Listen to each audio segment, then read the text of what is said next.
came in barrels that could cook enough meth to poison a continent. And for months, those barrels slipped through customs like whispers in a crowded room.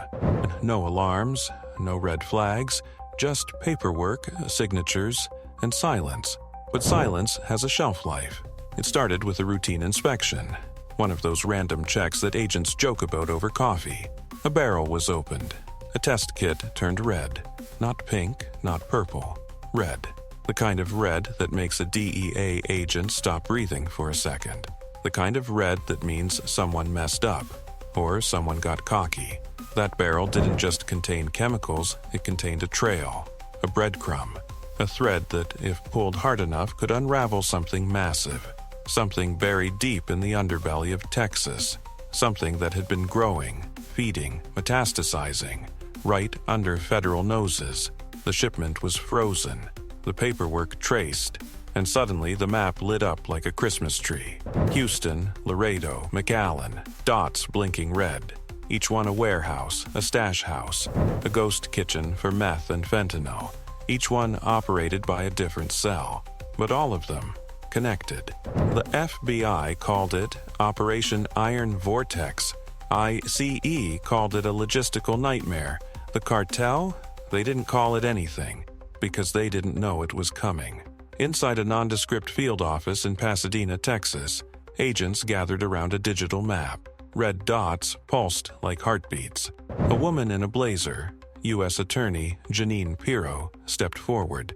Her voice was clipped, cold, surgical. "We're not just seizing chemicals," she said. "We're cutting off the head of the snake." But this wasn't a snake. It was a hydra, and every head had a name. One cell was run by a former oil rig supervisor, another by a Honduran gang with the ties to MS-13. One was a Venezuelan crew linked to Tren de Aragua, a group so brutal even other cartels kept their distance. They operated out of a suburban home in Hays County, a quiet cul-de-sac, kids' bikes on lawns, a porch light flickering. Inside, 40 people, some asleep, some armed, all unaware, until 3:17 a.m. doors splintered. Flashbangs detonated, screams, chaos, then silence. 42 arrests, 12 weapons, 3 kilos of fentanyl. One cartel cell, gone. But that was just the appetizer, because what they found next changed everything. In a warehouse outside McAllen, agents discovered something they weren't supposed to find. Not in Texas, not in America. A ledger, handwritten in Spanish, with names, dates, routes, and one word circled in red ink: Cobalto. Cobalt. Not the metal, not the mineral, the code name. Cobalto was a ghost, a phantom, a name whispered in encrypted messages and burner phone calls.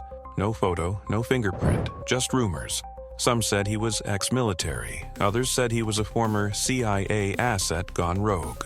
But everyone agreed on one thing: Cobalto didn't make mistakes. And yet, here was his ledger. The FBI went quiet.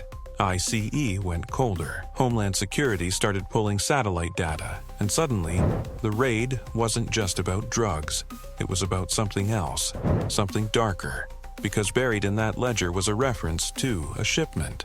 Not of meth, not of fentanyl, but of something labeled VX-22, a nerve agent, military grade, illegal in every country on Earth, and it was scheduled to arrive in Galveston in 6 days. The clock started ticking. Agents were pulled from other cases.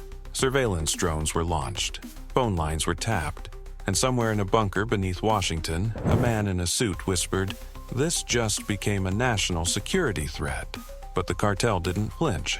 They moved like ghosts. No texts, no calls, just burner phones and dead drops. And every time the FBI got close, the trail went cold, until a mole surfaced. He was 19, skinny, nervous, arrested during the Hays County raid, said his name was Luis, said he wanted protection, said he knew things. At first, they didn't believe him.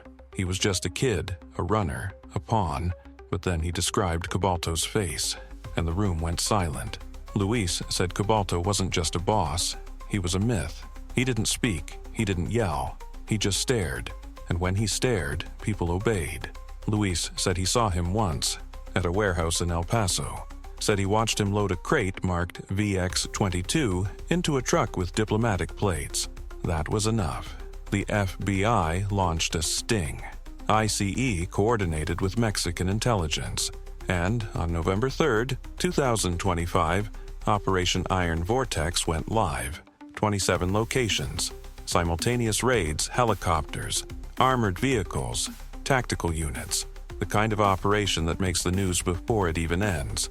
But Cobalto wasn't there. He vanished. The crates were seized, the chemicals destroyed, the ledger secured. But the ghost slipped through.